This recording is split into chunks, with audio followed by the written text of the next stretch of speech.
नमस्कार साथियों, मैं अशोक साहू आप सबका हमारे YouTube चैनल ट्रूवाइजर क्लासेस पर स्वागत करता हूं।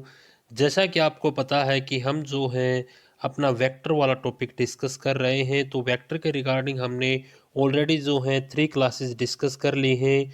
आज हमारी क्लास नंबर होगी 4th। तो 4th नंबर क्लास में आज हम क्या पढ़ेंगे?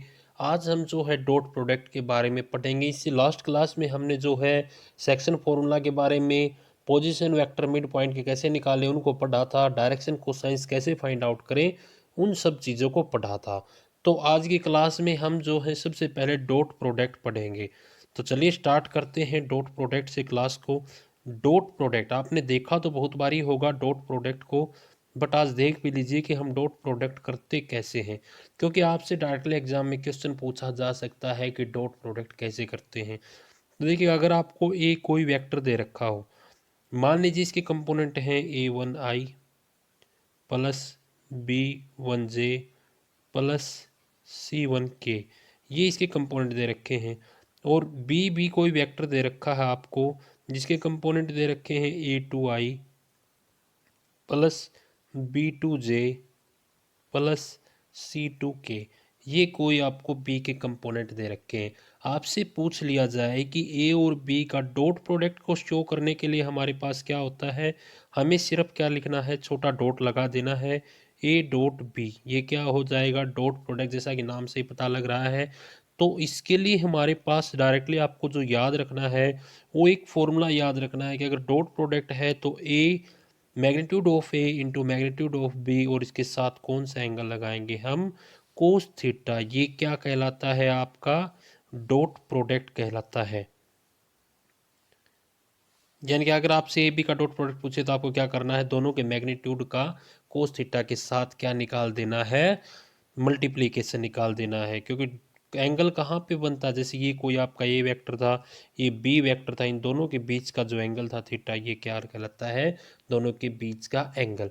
तो आपको डॉट प्रोडक्ट से अगर पूछे तो ए का मैग्नीट्यूड निकालिए, बी का मैग्नीट्यूड निकालिए, दोनों के बीच का एंगल देखिए और क्या कर दीजिए, कोस थीटा, यानी कि कोस थीटा के ऊपर उसकी वैल्यू निकाल के इन तीनों को क्या कर दीजिए, आप मल्टीप्लाई कर दीजिए। अच्छा, इसके साथ साथ अगर आपसे मतलब प्रॉपर्टी की अगर हम डिस्कशन करना चाहें तो पहली चीज़ क्या होगी, जब दोनों के दोनों वेक्टर परपेंडिकुलर होंगे, यानी कि अगर ए वेक्टर परपेंडिकुलर होगा बी वेक्टर के, तो उस केस में क्या होगा, जो दोनों का डॉट प्रोडक्ट होगा, यानी कि ए डॉट बी जो होगा वो किसके इक्वल होगा, जीरो के इक्वल। ये बहुत ही इंपॉर्टेंट प्रॉपर्टी है, ये आपको याद रखनी है, एज ए फॉर्मूला याद कर लीजिए आप इसको। अगर दोनों का डॉट प्रोडक्ट क्या होगा, जीरो, किस केस में, जब दोनों क्या हैं, परपेंडिकुलर है। परपेंडिकुलर है तो दोनों का डॉट प्रोडक्ट जीरो क्यों होता है, इसके पीछे रीजन भी है। देखिए, ए और बी का अगर हम डॉट प्रोडक्ट निकालते हैं, इसका मतलब क्या होता है, magnitude of A into magnitude of B, और इसके साथ साथ क्या होता है, कोस थीटा। तो थीटा की वैल्यू अगर परपेंडिकुलर होगा तो थीटा की वैल्यू क्या हो जाएगी, 90 डिग्री हो जाएगी।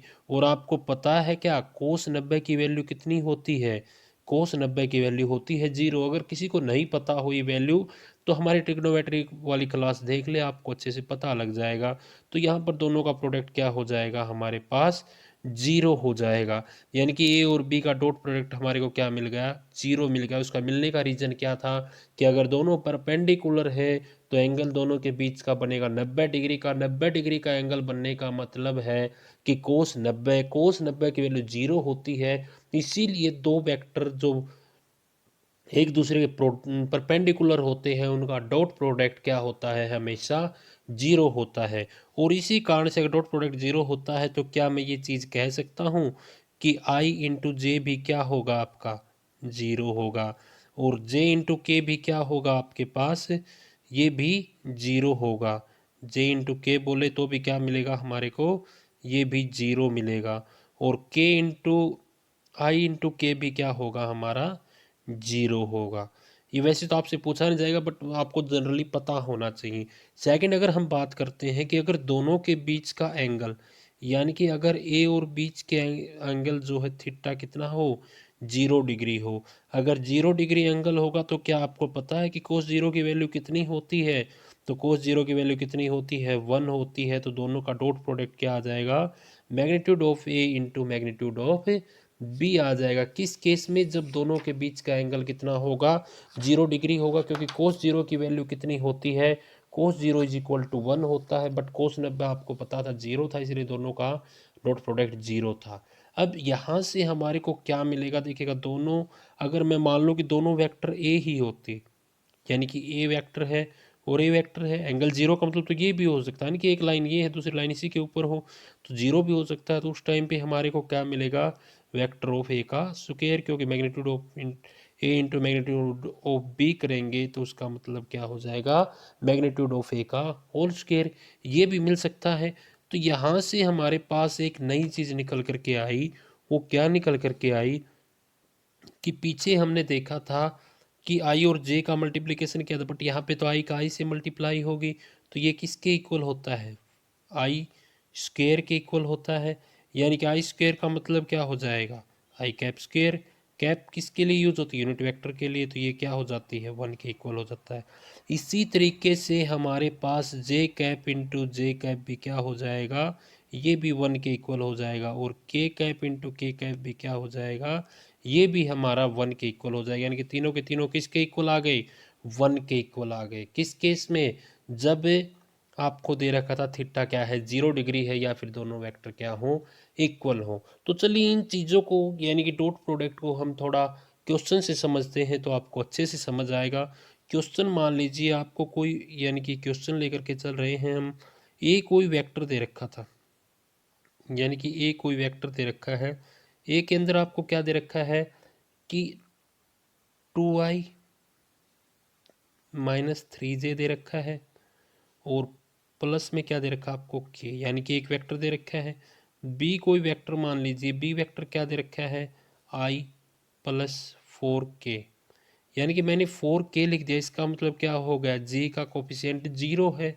तो आपसे पूछा था कि ए डॉट बी निकालिए, यानी कि ए बी का डॉट प्रोडक्ट निकालिए। तो आप कहेंगे कि सर ए बी का डॉट प्रोडक्ट निकालना तो हमें आता है, हमें सिंपली क्या करना है, आई वाले कोफिशिएंट की मल्टीप्लाई आई के साथ कर दीजिए, यानी कि 2 की मल्टीप्लाई 1 के साथ करेंगे तो 2 इंटू 1 क्या हो गया, 1 हो गया, और आई की आई के साथ मल्टीप्लाई की तो क्या मिलता है, 1 मिलता है। ये हमने कहाँ पर पिछले स्लाइड में ही देखा था। प्लस 4 इंटू -3, यानी कि 4 इंटू -3 नहीं करेंगे, यहीं पे आप गड़बड़ कर रहे हैं, क्योंकि 3 किस चीज़ के लिए है, जे के लिए है, बट 4 किसके लिए, के लिए। तो यहाँ पर जीरो का सॉरी जे का कोफिशिएंट क्या है, 0 है। तो -3 का प्रोडक्ट किसके साथ होगा, 0 के साथ होगा। प्लस यहाँ पर के का कोफिशिएंट 1 है, यहाँ पर कितना है, 4 है, 1 की और 4 की मल्टीप्लाई कर दीजिए, यानी कि ये आपको 2 मिलेगा, ये 0 मिलेगा, और ये क्या मिलेगा, +4 मिलेगा। तो ए और बी का डॉट प्रोडक्ट किसके इक्वल आ गया, 6 के इक्वल। तो हमने क्या किया, सिंपली ए और बी का प्रोडक्ट निकालना था। हमें पता है कि आई के आई से मल्टीप्लाई करेंगे तो यूनिट वेक्टर के यूनिट वेक्टर से मल्टीप्लाई करेंगे तो 1 मिलेगा। तो हमने सिंपली जो स्केलर कंपोनेंट थे उन्हीं को उठाया, यहाँ पे 2 था, यहाँ पे 1 था। अगर किसी के आगे कुछ ना लिख रखा तो उसका मतलब 1 तो होता ही है, 2 1 का प्रोडक्ट किया। प्लस क्या किया, -3 यहाँ पे, तो यहाँ पे 0 है तो -3 इंटू 0 किया, यहाँ पे 1 है, यहाँ पर 4 है, 1 इंटू 4 किया। तो हमारे को दोनों का स्केलर प्रोडक्ट क्या मिल गया, सॉरी डॉट प्रोडक्ट क्या मिल गया, 6 मिल गया। अच्छा, इसके अलावा आपको बोल देता कि भाई आप क्या कीजिए, इनके बीच का एंगल फाइंड आउट कीजिए। तो उस टाइम पे आप एंगल कैसे फाइंड आउट करते, देखिए एंगल फाइंड आउट करने के लिए हमारे पास, जैसे अगर मैं एंगल की बात करता हूँ, तो हमने स्टार्टिंग में पढ़ा था कि एंगल का मतलब क्या हो गया, यानी कि ए बी का डॉट प्रोडक्ट किसके इक्वल होता है, magnitude of A into magnitude of B into किसके इक्वल था, कोस थीटा के। तो अगर मैं मैग्नीट्यूड ऑफ ए निकालूँ, ए की मैग्नीट्यूड आप कैसे निकालेंगे, आप कहेंगे कि सर अंडर रूट ले लीजिए और जो स्केलर कंपोनेंट है उनका स्क्वायर करके ऐड कर दीजिए। यहाँ पर स्केलर कितना है, 2, 2 का स्क्वायर कितना हो गया, 4 हो गया, +3 का स्क्वायर कितना हो गया, 9 हो गया, 1 का स्क्वायर 1, यानी कि किसके इक्वल आ गया, √14 के। इसी तरीके से अगर मैं बी का मैग्नीट्यूड भी फाइंड आउट करने को कहूँ तो आप क्या कहेंगे कि सर ऐसे ही आप इसके स्केलर कंपोनेंट्स का क्या कर दीजिए, स्क्वायर करके ऐड कर दीजिए। यहाँ पर 1 है तो 1 का स्क्वायर 1, 4 है तो 4 का स्क्वायर 16, यानी किसके इक्वल आ गया, √17 के इक्वल आ गई। मैग्नीट्यूड ए आया 14 और मैग्नीट्यूड बी आया √17। अगर हम इन दोनों को इस फॉर्मूले के अंदर रख देते हैं, अगर मैं इन दोनों को इस फॉर्मूले के अंदर रख देता हूँ, देखिएगा थोड़ा जूम आउट करना पड़ेगा क्योंकि स्पेस कम रहता है। तो देखिएगा अगर मैं ये वैल्यू इस फॉर्मूले में पुट करता हूँ तो मेरे को क्या मिलेगा, ए इंटू बी। ए बी के डॉट प्रोडक्ट की जगह मैं डायरेक्टली क्या लिख सकता हूँ, 6 लिख सकता हूँ। 6 is equal to magnitude of A यानी कि √14 इंटू मैग्नीट्यूड ऑफ बी यानी कि √17। किसके किसके साथ है ये, इंटू कोस थीटा। तो यहाँ से अगर मैं बोलूँ कि भैया आप कोस थीटा बता दीजिए तो आप कहेंगे कि सर कोस थीटा जो होगा हमारा होगा 6 डिवाइड बाई √14 इंटू √17। अगर मैं बोलूँ कि थीटा बता दीजिए, थीटा के लिए आपको क्या करना होगा, कोस को उस तरफ लेके जाना होगा, यानी कोस अगर उस तरफ जाएगा तो क्या बन जाएगा, कोस इनवर्स बन जाएगा। और क्या आ जाएगा, 6/√14 इंटू √17, दोनों की मल्टीप्लाई कर दीजिए, यानी कि 14 7 98 और 14 और 9 कितना हो गया आपका 23 हो गया। तो यानी कि 238 आ जाएगी। ये क्या आ गया, एंगल आ गया। तो हम फिर से इस क्वेश्चन को रिपीट करते हैं कि हमने क्या क्या फाइंड आउट किया, कैसे किया। देखिए हमारे को दो कोई भी वेक्टर दे रखे थे, ए और बी दे रखा था। मैंने सबसे पहले क्या किया, इन दोनों का स्केलर प्रोडक्ट फाइंड आउट किया। स्केलर प्रोडक्ट के लिए मैंने क्या किया, यानी कि एक्स के कंपोनेंट के एक्स के साथ, वाई की वाई के साथ, और सो डॉट प्रोडक्ट के लिए हमने क्या किया, स्केलर कंपोनेंट की मल्टीप्लीकेशन कर दी। तो हमारे को मल्टीप्लीकेशन के बाद क्या मिला, दोनों का डॉट प्रोडक्ट कितना मिल गया, 6 मिल गया। अब मेरे को फाइंड आउट करना है एंगल थीटा। तो थीटा के लिए मेरे को पता है कि दो वेक्टर का जो डॉट प्रोडक्ट होता है, हमने लास्ट स्लाइड में ही देखा था, क्योंकि इसके इक्वल होता है magnitude of A into magnitude of B into दोनों के बीच का एंगल का कोस ले लेना है, यानी कि कोस थीटा। तो यहाँ पर ए का मैग्नीट्यूड निकाला, तो मैग्नीट्यूड निकालने के लिए आपको क्या करना होता है, जो आपको कंपोनेंट दे रखे हैं स्केलर कंपोनेंट ए वाले, उनका स्क्वायर कीजिए और उनको ऐड कर दीजिए। तो कंपोनेंट थे 4 9 और 1, मैंने तीनों का स्क्वायर करके ऐड कर दीजिए। उसके बाद बी के कंपोनेंट देखिए, तो बी का क्या दे रखा था हमारे को, बी के जो है 1 और 4 दे रखे थे, 1 का स्क्वायर 1 और 16, 4 का स्क्वायर 16 हो गया। यानी कि यहाँ से सम मिला कितना, √17, यहाँ से मिला कितना, √14। इसके बाद क्या किया कि मेरे को पता था कि डॉट प्रोडक्ट ए बी किसके इक्वल होता है, magnitude of A into magnitude of B into cos theta. तो डॉट प्रोडक्ट दोनों का निकाल ही लिया था हमने, वो आया था हमारे पास 6। फिर उसके बाद मैग्नीट्यूड ऑफ ए लिखना था, मैग्नीट्यूड ऑफ ए हमने अभी निकाला है 14 है, और मैग्नीट्यूड ऑफ बी √17 है इंटू कोस थीटा। थीटा की वैल्यू कितनी है, थीटा की वैल्यू आपको दे रखी है, यही तो फाइंड आउट करनी है। तो अगर मैं √14 और √17, आपको इस चीज़ के बारे में तो पता होना चाहिए, अगर √a इंटू √b लिख रखा है तो इसका मतलब क्या होता है, √ab ही होता है। ठीक है, तो मैंने ऐसे ही किया कि मैंने क्या कर दिया, 17 और 14 की मल्टीप्लाई कर दी, जो कि 238 आ गई, और इस तरफ 6 था तो 6 डिवाइड बाई √14 टू √17 कर दिया। इस तरफ अगर कोस थीटा है तो अगर थीटा निकालेंगे तो कोस दूसरी तरफ जाके क्या हो जाएगा, कोस इनवर्स बन जाएगा। तो यहाँ से हमारे पास किसकी वैल्यू आ गई, थीटा की वैल्यू आ गई। ये हमने कैसे किया, डॉट प्रोडक्ट को यूज करते हुए किया। आगे देखिएगा, एक क्वेश्चन और कर लेते हैं। क्वेश्चन क्या दे रखा है कि अपने को बोल रखा है कि कोई ए वेक्टर जो है वो इक्वल दे रखा है आपको बी वेक्टर के। ठीक है, ये क्वेश्चन दे रखा है, और आपसे पूछा क्या है, पूछा है कि ए का मैग्नीट्यूड, यानी कि दो के मैग्नीट्यूड दे रखे हैं, और एक का मैग्नीट्यूड क्या होगा ये आपसे पूछा है।